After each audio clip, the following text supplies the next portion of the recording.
یارە بە خۆشحاڵیەوە جێگری سەرۆکی حکوومەت کە سەرقاڵی بەسەرکردنەوەی تیمەکانە لێرە لەگەڵ ئێمە بەشدارە بە هیوان بتوانێت قسەمان بە بکە کاقوبات بەخێر بێت زۆر سپاس بەخێر بێت کاقوبات بەخێر بێت زۆر سپاس ئەگەر ئەمە کردی بێ ئەمە کاقوبات بەخێر بێت ئەمە خێر بێت سپاس پاشن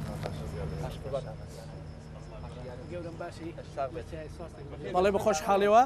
بینەرانی خۆشەویست بەڕێز جێگری سەرۆکی حکوومەت لە کاتی بەسەرکردنەوەی تیمە جیاجیاکان بە سوپاسەوە لێرە بوو بە هیوان بتوانێت قسەمان بۆ بکە کاقوبات جەژن پیرۆز بێ و بەخێر بێت پیرۆز بێت سپاس بۆ تۆ کاقوبات ئێمە لە کاتی بەرنامەیە بووین و بەڕێزت لە ناو بازاڕی تیمەکان بەسەرەکەیتەوە پەیامی بەڕێستان بۆ تیمانە کە لە پشتی خۆشگوزەرانی لە پشتی ئارامی خەڵکی کوردستانن وڵە پێشەکی ئەمەوێ پیرۆزبایان لێ بکەم بە بۆنەی جەژنەوە سوپاسیان کەم بە ناوی تاوی کۆمەڵانی خەڵکی کوردستان و خەڵکی بە شەرەفی سلەیمانیەوە ئەمانەی کە لێرە دانیشتون بەشێکن لەو سەربازە وەنانەی کە شەو ڕۆژ کارەکەن ڕنگ بێ خەڵک دیمەنێکی هەبێ بۆ حکوومەت کە وەزیرێکە بینێ بەندە ئەبینێ یان بەرپرسێکی حکومی ئەبینێ زوو لەسەر تەلەڤیزیۆن بەڵام بڕبڕی پشتی حکوومەت ئەو کەسانن کە شەو ڕۆژ کارەکەن شەو ڕۆژ ماندوون خزمەتی کۆمەڵانی خەڵکی کوردستانەکەن خزمەتی شارەکە ئەکەن ئارامی بەدەستەهێنن سەقامگیری بەدەستەهێنن پاک و خاوێنی بەدی ئەهێنن و ئەمای کە لێرن بەشێکن لەو سەربازانەی کە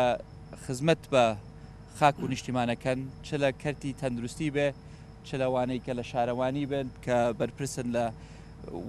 لەسەرەوەی کە هەمیشە سلەیمانی ساڵ لە دوای ساڵ وەسفەکرێ وەکو یەکێک لە پاکترین شار لەسەر ئاستی عراق نەک تەنها کوردستان ئەمن و ئاسایشی کوردستان و سلەیمانیش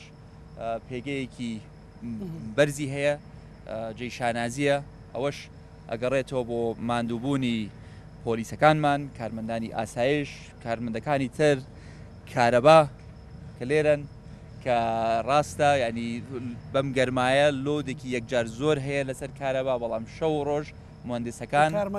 کارمەندەکان شەو ڕۆژ لەسەر عەمودەکانن ژیانیان لە مەترسیدایە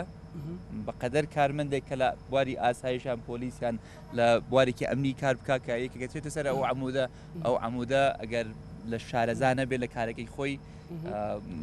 بێگومان ینی ڕنگ بە زیانێکی زۆر گەورەی پێ بگات بۆیە هەمویان جێی شانازین و هیوادارم کە خەڵکی کوردستان و دانیشتوانی سلەیمانی قەدری ئیشی ئەم بەڕێزانە بزانن کاقوبەت بەڕێزت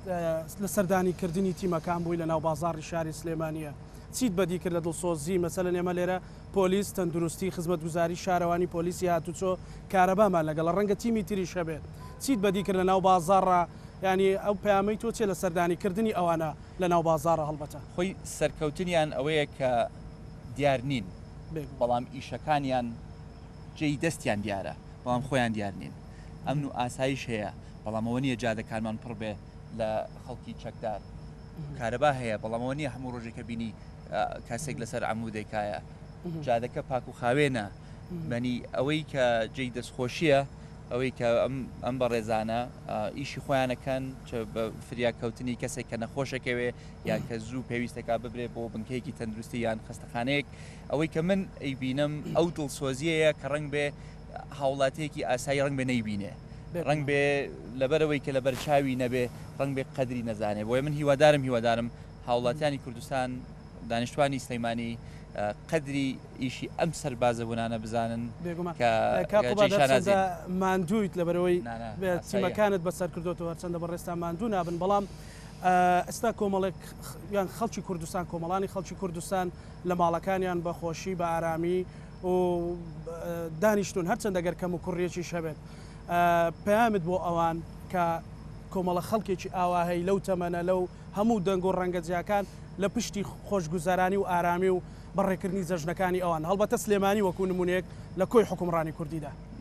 بێژگەر لە پیرۆزبایی بێگومان لە بینەران و لەو کەسانی کە لە ماڵەوە تەماشای بەرنامەکە دەکەن هیوادارم کە هەمومان هاوکاریان بین نەبینە بارگرانی بەسەریانە هاوکاریان بین لە پاراستنی ئەمنیەت و ئاسایش هاوکاریان بین لە پاراستنی پاک و خاوێنی شارەکەمان هاوکاریان بین لە بەفێڕۆنەدانی کارەبا ژوورێک بەجێ ئەهێڵین چراکە بکوژێنینەوە ژوورێک پێویست ناکە سپێتەکە 24 ساعت ئیشکە بیکوژێنینەوە هەنی ئێمە وەکو هاوڵاتی نفس وەکو هاوڵاتی قساکەم نەکو بەرپرسێکی حکومی ئەبێ هاوکاری دام و دەستگاکان بین بۆ ئەوەی ئەوان بتوانن ئیشی خۆیان بکەن نەبین بە بارگرانی بەسەریانە نەبین بە فشارێک بەسەریانە و پشتیوانیان بین تاکو چکن تاوکەری یەکترین ئەم بەڕێزانەی کە لێرن وەزیفەیەکیان هەیە بەڵام هاوڵاتیشن تاوکەری ماڵ و مناڵی خۆیان جێ ڕەنگە بڕۆن خۆیان بەشێکن لە کۆمەڵگا ماڵ و مناڵی خۆیانیان بەجێ هێشتووە خەڵکی تر خۆشی ئەبەن بەڕێوە لە جژنان لە چێشخانەکانن لە سەیرانگەکانن بەڵام ئەم بەڕێزانە بە عراقی ناوچەوانیانەوە دیارە کە لە خەمخۆریان بۆ شارەکەی خۆیان هەستاون بە واجبی خۆیان جێی شانازین دەستخۆشیان لێکەم و هیوادارم هەمومان وکو هاوڵاتی پشتیوانیان بین نەبینە ڕێگر لیان بۆ خۆشیان بەردەوام بن لە کارەکانی خۆیان کە سەری خۆیان خێزانیان دانیشتوانی شارەکەمان سەربەرز بێت و یەکێک لەو بابەتانەی کە زۆر گرنگە ئێمە گرنگیکی زیاتری پێبین پاک و خاوێنیە پاک و خاوێنی فەرهەنگێکە و من هیوادارم کە ئێمە بتوانین لە بەتەمەنترین دانیشتووەوە تاک و ناڵەکانمان پەروەردە بکەین کە پاک و خاوێنی لەبەرەوەی خەڵکی لەم تەمەنە پاک و خاوێنی ئەپارێزێ حەق ئێمە یارمەتیان بین حەق نییە کە زۆر جارە بینم سارەیەک کە ڕوا ساقەکە پەنجەرەکەی کاتەوە و بڵی پەپسیەکەی یان بڵی ئاوەکەی فرەیات دەرێ لە پەنجەرەکە هیچی تێناچێ ئەو کەسە ئەو بڵ ناو سارەکەی بەجێ بهێڵێت کە گەیشتە ماڵەوە لە شوێنێکی گونجاوە ئەو بڵە عیلاج بکە پاشۆڕۆکانی خاتەتەنەکە خۆڵە ژینگە ئەمڕۆ مەوزوعێکی جیهانیە نەک هەر مەوزوعێکە کە ئێمە لە کوردستانە بێگرنگی پێ بدەین ژینگە کاریگەری هەیە لەسەر دەرەجەی حرارەتی جیهان بینیومانە ساڵ لە دوای ساڵ دنیا گەرمترە بێ زستانەکان کورتترە بن هاوینەکانمان گەرمترە بێت ئێمەش بەشێکین لەو کۆمەلگایە جیهانیە ئێمەشە بێ ژینگە بپارێزین ئێمە داواکەین گەشتیار لە جنوب و لە غەرب و لە شەرق و لە هەموو ناوچەکانی تری عێراق و لە جیهانیشەوە بێت بۆ کوردستان بەڵام نایەن ئەگەر کوردستان پیش و پۆخڵ بێ نایەن ئەگەر نائارام بێ بۆیە مەسلەی پاراستنی ژینگە ئەولوێتێکی خۆمانە ئەولوێتێکی حکوومەتەکەمانە ئەولوێتێکی ئەو بەڕێزانەیە کە لێرە خەباتەکەن بۆیە خۆشبەختانە لە ماوەیەکی ڕابردوودا زۆر نزیکدا حکوومەت بڕیارێکی دەرکرد بۆ پرۆژەیەکی گەورەی ریسایکلینگ بۆ پاراستنی ژینگە کە ئەمە بەبێکێک لە گەورەترین شوێنی ریسایکلینگ بۆ بەکارهێنانەوەی پلاستیک و کاغەز و ئەو کەلوپەلانەی کە پێشتر هاوها هەر فڕێ ئەدرانیان ئەسووتێنرانیان لە ژێر ئەرزە خۆڵیان بەسەرا کردەوە ئەمە پرۆژەیەکە کە هاوکاریەکی زۆری گرنگە ژینگە ئەدات لە هەمان کاتیشتا دیاردەیەک هەیە کە بەڕاستی زۆر کاریگەری خراپی هەیە لەسەر ژینگە ئەویش مەسلەی ئەو هەموو پاڵاوگە نافەرمیانەیە ئێمە لە حکوومەت بڕیارمانداوە هەر پاڵاوگەیەک نافەرمی بێت ئەبێ دابخرێت ئەم لەوە ئەولایتیانە ئەمانە کاریگەری خراپیان هەیە لەسەر ژینگە ئەمە بۆنێکی ناخۆشیان بڵاو کردوێتەوە بەناو شار و شارۆچەکانی کوردستان و تەسیرێکیشان هەیە لەسەر سەحەتی خەڵک بۆیە ئەو بڕیارەمان دەرکردووە و کاقوبات هەرچەندە کاتت کەمە بم بورە بەڵام گەشتیارێکی زۆر لە ناو ڕاست و باشووری عراق ڕووی کردوتە ناو شاری سلێمانی هەم بەهۆی ئارامیەکەی کە بەشێکی وەڕێخستنی هاتوچۆکەی بەشێکی کە لێرن و بەهۆی جوانی سلێمانی شەوەڵبەت هەموو کوردستان کە جوانە پەیامت چیە بۆ ئەوەی ئەو ئارامی هەمومان بەیەکەوە هاوکاری پۆلیس ئاسایش دام و دەستگاکانی تر بکەن بۆ ڕێخستنی هاتوچۆ بۆی گەشتیار لێرە مرتاح بێ و زیاتر گەشتیار ڕووکاتەرێمی کوردستان و شاری سلێمانی خۆی دیسانەوە ئەبێت تەقدیرمان هەبێ بۆ قورسی ئیشی لایەنە ئەمنیەکانمان چکە لەلایەکەوە ئەمانەوێ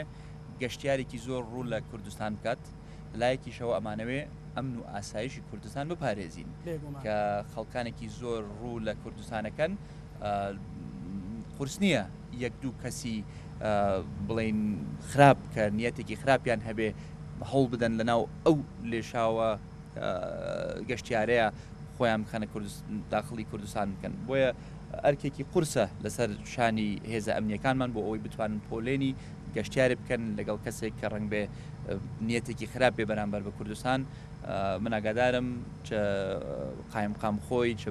بەڕێوەبەری گشتی گەشت و گوزار لەم چەند ڕۆژەیە لە بازگەکان بووە، تەنسیقی هەبووە لەگەڵ هێزە ئەمنیەکانمان، لەگەڵ بازگەی ئاسایش، لەگەڵ پۆلیس، لەگەڵ هاتوچۆ، لەگەڵ هەموو هێزە ئەمنیەکانمان بۆ ئەوەی بتوانین هەم زۆرترین عەدەدی گەشتیار بانگهێشت بکەین و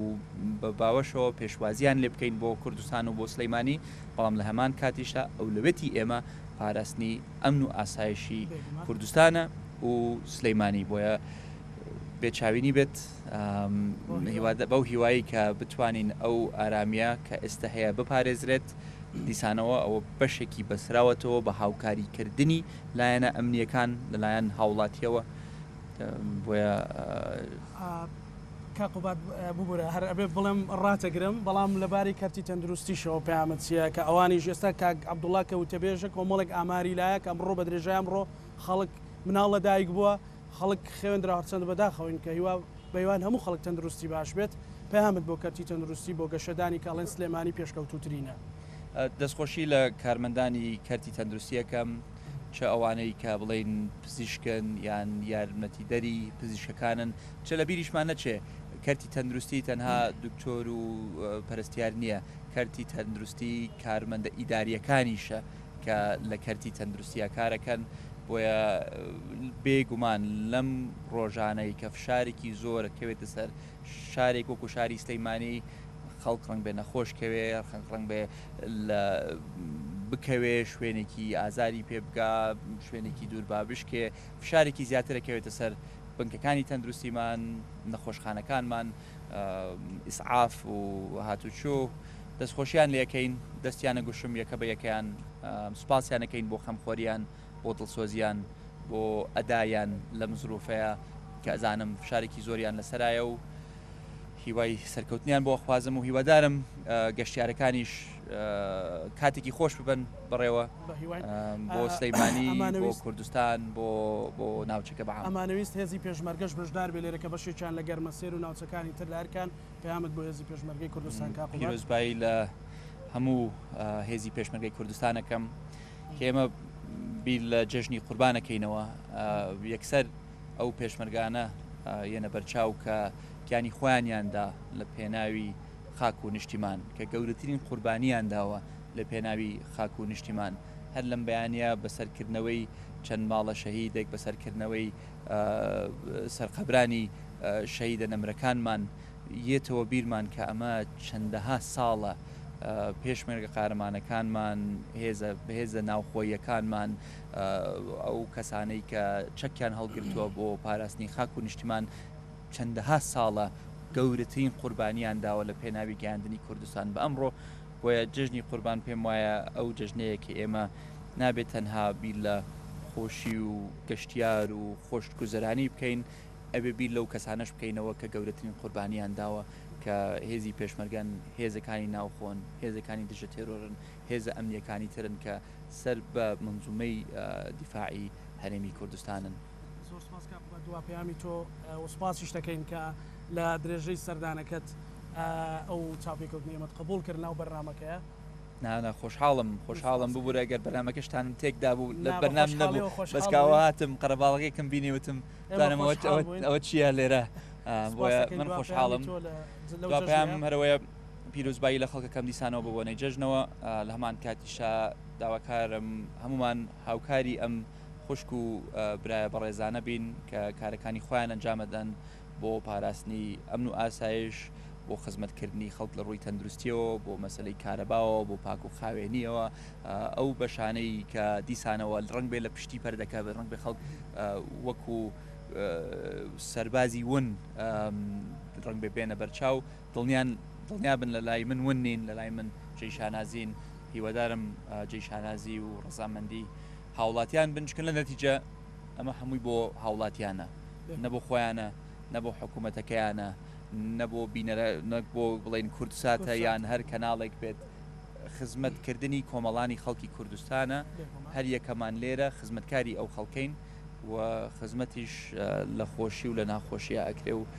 دووبارە سوپاسانەکەم بۆم دەرفەتە و هیوادارم بەرنامەجەکەتان بەردەوام بێت و داباری دارایی باش بێ بۆی موچەی ئەوان و ژیانی ئەوانیش باشتر بکرێ هەست دەکەین کە دۆخەکە بەرەو باشیە ڕوا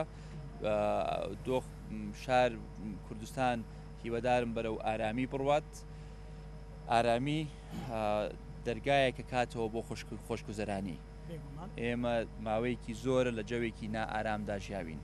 نائارامی سیاسی نائارامی ئەمنی نائارامی کۆمەڵایەتی بەدەستهێنانی ئارامی دەرگایەکمان بۆ ئەکاتەوە بۆ گەشەپێدانی ئابووری بۆ خۆشگوزەرانی هەستەکەین بازار گەرمتر بووەتەوە لە چەندین دوکانارم پرسیوە وەزعی خۆیان ئەمڕۆ بەراورد بە پار باشتر بووە لە ئاستی چاوەڕوانی خۆیان نییە ئەیانەوێ باشتر بێ منیش ئەمێ وەزعیان باشتر بێ بەڵام هەستەکەین بەش بەرەبەرە اقتصادی کوردستان اقتصادی شارەکانمان سلەیمانیشەوە خەریکە باشترە بێت هەندێک پێوەەر هەیە کە جێی دڵخۆشیە ئەمەش بێگومان وامان لێ ئەکا کە ئابوووریەکەی ئێمە بەهێزتر بێت و کە یین لە جەژنێکی ئاوها ئەم هەموو گەشتیارە ئەبینین ئەبێ بیهێنێتەوە بیرمان کە ئەم هەموو ساڵێکی ئێمە احتمالمان کردووە سەر نەوت وەکو تاکە سەرچاوی داهات ئێمە چەند سەرچاوی سروشتی ترمان هەیە کە جوانی و سروشتی کوردستانە بۆ نمونە کە کشت و کاڵە کە پیشەسازیە کە بە هەمە جۆرکردنی ئابووری کوردستان ئێمە ئەتوانین ئابووری کوردستان بەهێز بکەینەوە بە ئابوووریەکی بەهێز ئەتوانین کێشەی موچە چارەسەر بکەینەوە کە کێشەی موچەمان چارەسەر کردەوە بێگومان ئەتوانین دیسان تەرکیزی خۆمان بخەینە سەر گەشەپێدان لە کەرتە جیاجیەکان من خۆم گەشتبینم کە دوای نەهامەتەکانی ئەم 4 ساڵی ڕابردووە خەریکە هەندێ ئاماژەمان پێ ئەگا کە دۆخ بەرەو باشی ئەڕوا نە لە ئاستی چاوەڕوانی منە نە لە ئاستی تموحی منایە ئێستا دڵنیام لە ئاستی چاوەڕوانی و تموحی کۆمەڵانی خەڵکی کوردستانیشان نییە بەڵام پێم وایە هەنگاو بە هەنگاو بەرەو باشتر دەیبین و ئەبێتە حاڵەتێک کە دڵنیام کە داهاتوومان لە ڕابردوومان باشترە بێت سوپاسانەکەم دووبارە جەژن پیرۆز بێت سوپاس بۆی کە دەرفەتت قبول کرد زۆر سوپاس بەڵێ بینەرانی خۆشەویست سوپاس بۆ تۆ کاکوبات سوپاس دکتۆر بەڵێ سوپاس زۆر سوپاس